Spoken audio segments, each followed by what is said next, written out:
Il y a de cela 3 ans, Manga Yaoba Kondombo aurait hésité à se joindre à ce petit groupe.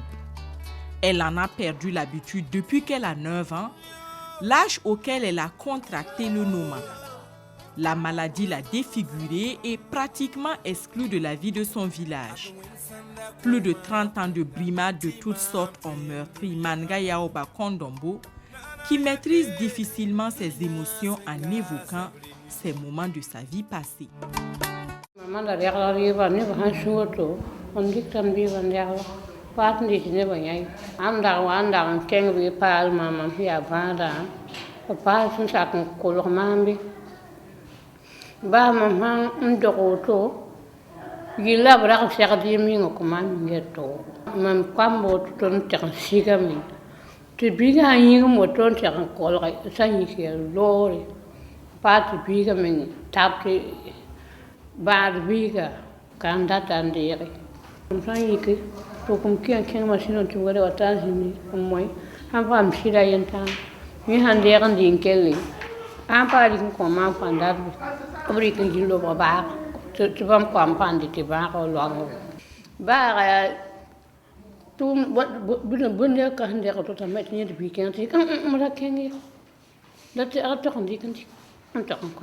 Cette exclusion sociale, Noufou Tapsoba l'a aussi vécue.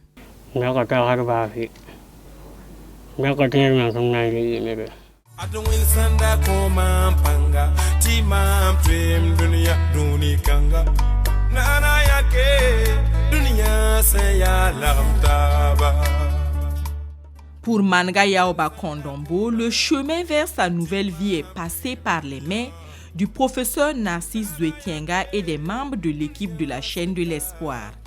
2 fois par an, et ce depuis 2014, il séjourne au Burkina Faso pour des missions de chirurgie réparatrice des séquelles du Noma et d'autres malformations maxillo-faciales.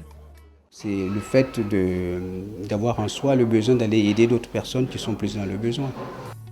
Pour redonner une seconde vie à tous ceux qui bénéficient de leurs soins, l'équipe ne ménage pas ses efforts et depuis 2014, aucune mission ne déroge à la règle. Une journée type, elle commençait très tôt le matin avec l'autre infirmière. On partait en amont, nous, pour aller préparer tout le matériel au bloc opératoire. Vers 6h30 le matin à peu près, nous y étions. Puis après, l'équipe nous rejoignait et puis on commençait notre programme opératoire. On ne s'arrêtait pas, on opérait toute la journée et puis en fin de journée, je lançais la dernière intervention et après, je partais avec notre chauffeur pour aller faire la tournée des dispensaires dans lesquels se trouvaient nos patients que nous avions opérés la veille ou l'avant-veille pour aller voir, surveiller l'évolution de leur plaie, qu'il n'y ait pas de complications, refaire leur pansement. Après les premières éditions, certaines choses ont changé. Tout se fait désormais à la polyclinique Notre-Dame de la Paix à Ouagadougou. Quand on fait la médecine, on ne cherche pas à s'enrichir, on cherche plutôt à soulager des souffrances. Ce qui est important, c'est de considérer que ceux qui viennent faire ces missions-là, il y a très peu de Burkinabés, il y a très peu d'Africains, c'est surtout des Européens. Et cela devrait nous donner à réfléchir. Et rien que pour cela, nous avons le devoir de prêter nos locaux, de prêter nos équipements et de prêter notre personnel pour justement prêter main forte à cette équipe de la chaîne de l'espoir. Beaucoup d'évacuations sanitaires qui sont faites peuvent être réalisés ici, les soins peuvent être prodigués ici si ce type de compétences-là sont encouragées et si on les accompagne à leur installation. Et je crois qu'on pourra avoir de l'expertise. On a suffisamment, du moins le Burkina a suffisamment d'expertise et on n'aura pas besoin forcément pour ces cas-là d'aller à l'étranger. Cette équipe pluridisciplinaire dont les membres sont de plusieurs nationalités était présente à Ouagadougou lors des événements d'octobre 2014. Le professeur Zouetienga est avec nous et pour moi, c'est mon grand ami. Et il nous a toujours dit que le Burkinabé, ils avaient rien contre nous, Donc c'était quelque chose qu'ils devaient arranger eux-mêmes pour leurs problèmes politiques. Et c'est vraiment comme ça qu'on l'a vécu. Parce qu'on a été quand même au milieu, on a eu des problèmes pour pouvoir bouger avec les voitures. Les anesthésistes qui étaient au Joli Hôtel, ils ont eu des gros problèmes parce que les chambres ont été saccagées. Donc on s'est retrouvés tous à une villa. Mais vraiment, on n'a rien ressenti de méchant contre nous. On voyait qu'il y avait des choses qui devaient se passer au Burkina et bon, ça s'est passé juste quand on était là. Les missions du sourire, comme certains les appellent, ont donc continué avec l'appui de l'ONG française, la chaîne de l'espoir. On opère environ 60 patients par mission, donc on a dépassé les 500 patients qui ont bénéficié de l'action. L'envoi du fret des palettes, c'est environ 2,5 tonnes de matériel, donc on a des médicaments, des consommables médicaux, à la fois pour la chirurgie et l'anesthésie évidemment pour endormir les patients. Chaque fois qu'il vient à Ouagadougou, le professeur Narcisse Zuetienga travaille à réparer, entre autres, les visages meurtris et à transmettre le savoir aux plus jeunes. Ça me permet de former théoriquement et pratiquement les jeunes qui sont dans la spécialité, qui veulent faire de la chirurgie maxillofaciale. Donc, en ce moment, ils sont 15. Voilà, répartis sur 3 années universitaires. On a des étudiants du DES, donc diplôme d'études spécialisées de chirurgie maxillofaciale, qui existent depuis 3 ans au Burkina Faso et qui assistent aux opérations et également bénéficient de cours théoriques l'après-midi. Et donc cette mission nous profite dans notre formation du DES, compléter donc vraiment en tout cas cette planche qui est la chirurgie plastique. Voilà. Et vraiment en tout cas ça nous apporte beaucoup mieux, en tout cas on est vraiment en tout cas à l'aise, surtout quand on voit donc des interventions qu'on ne fait pas d'habitude chez nous, vraiment ça nous enthousiasme beaucoup. En fait, ce qu'il faudrait déjà, c'est pérenniser les choses. C'est de faire de telle sorte que quand on opère un enfant ou un adolescent, que ce ne soit pas juste l'intervention. Il faut qu'il y ait toute une suite derrière, qu'il y ait tout un suivi médical et paramédical, mais aussi par exemple de la kinésithérapie, des soins, et qu'on puisse par exemple les voir au fur et à mesure qu'ils vont grandir. Cette prise en charge des patients après les différentes interventions, plusieurs ONG l'assurent. Sont de celles-là l'ONG Sentinelle. Par exemple, celui-là, le professeur nous a dit qu'il faut qu'il fasse la physio à vie.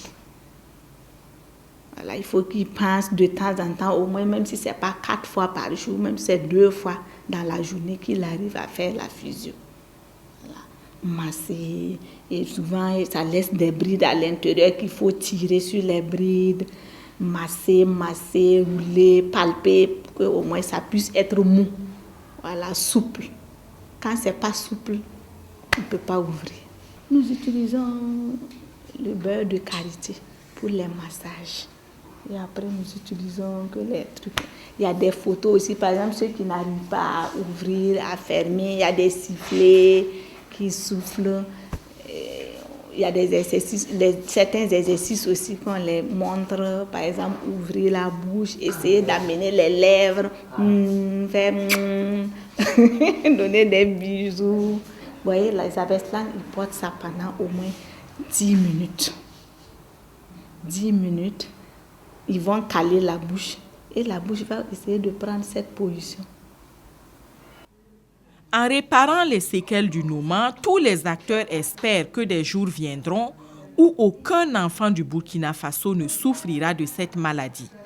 Pour y arriver, il faudra suivre quelques règles.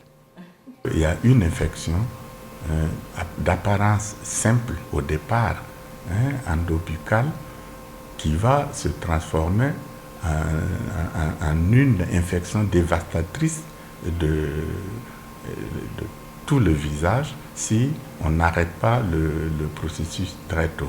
Les conseils que moi je peux les donner, c'est vraiment veiller sur l'hygiène buccale des enfants.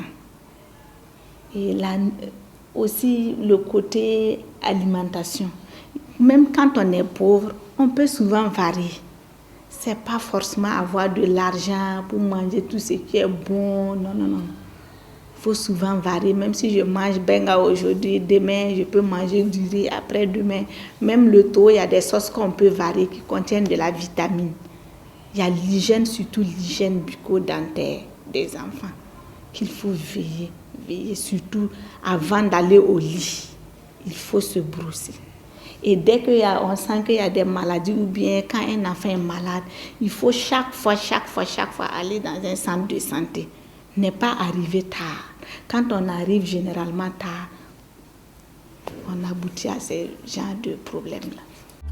Après chaque mission, les membres de l'équipe regagnent leur pays et leur service.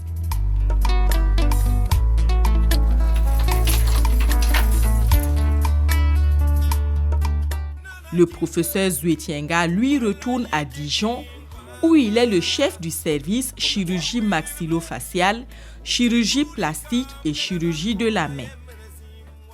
Ici, ce que je vais enseigner, c'est en fonction du plateau technique dont on dispose. Alors qu'à Ouagadougou, je vais plutôt insister sur la clinique et les choses beaucoup plus pratiques. Parce que comme nous n'avons pas beaucoup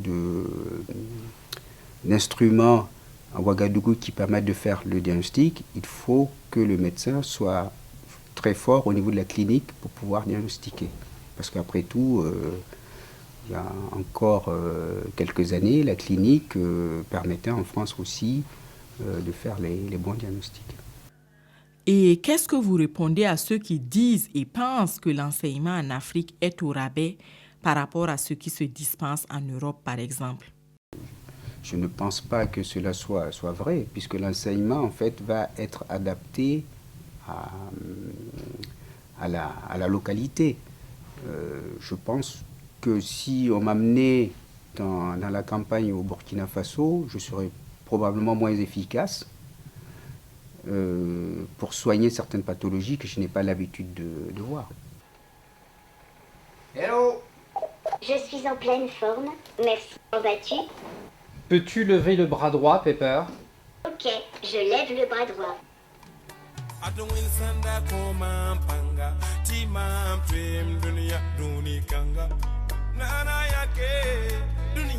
Il faudra quand même faire un espace un peu plus important pour les autres.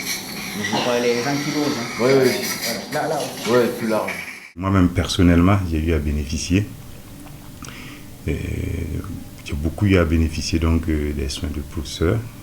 Lorsque, en 2011, j'étais en situation difficile pour des maladies qui n'avaient pas pu être détectées ici. Et même quand je suis allé en Tunisie, lorsque j'ai su qu'il était là et que j'ai pu entrer en contact avec lui, il a bien voulu immédiatement donc, me prendre en charge. Et c'est même dans un bloc opératoire d'une clinique de la place que j'ai pu bénéficier donc d'une intervention chirurgicale qui m'a permis donc d'être guéri de ce mal. C'était au niveau plutôt du pied. Il l'a fait à la limite gracieusement. Une maladie comme le Noma a disparu d'Europe depuis le début du XXe siècle, mais elle perdure dans les pays en voie de développement. En 1998, l'OMS estimait que près de 140 000 cas de Noma survenaient chaque année dans le monde, avec un taux de mortalité atteignant 80%. Au Burkina Faso, les statistiques disent que c'est dans le Sahel que le Noma sévit le plus, avec 62 cas détectés entre 1993 et 2016. Ceux qui survivent à cette maladie gardent gravés sur le visage des stigmates du Noma, des stigmates qui les font vivre en marge de la société. En 4 ans, les chirurgies reconstructrices ont permis à plus de 500 personnes, adultes et enfants, de retrouver un visage d'homme. Et selon les confidences d'une des patientes, c'est comme si on lui avait remis une carte d'identité pour recommencer une nouvelle vie sans susciter le dégoût et avec le sourire en plus.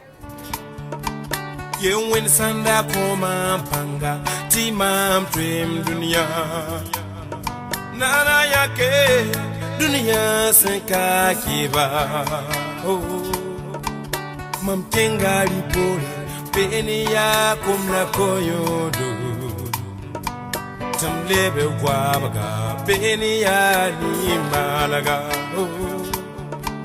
tumkeng ni tawli Burara wena sinkama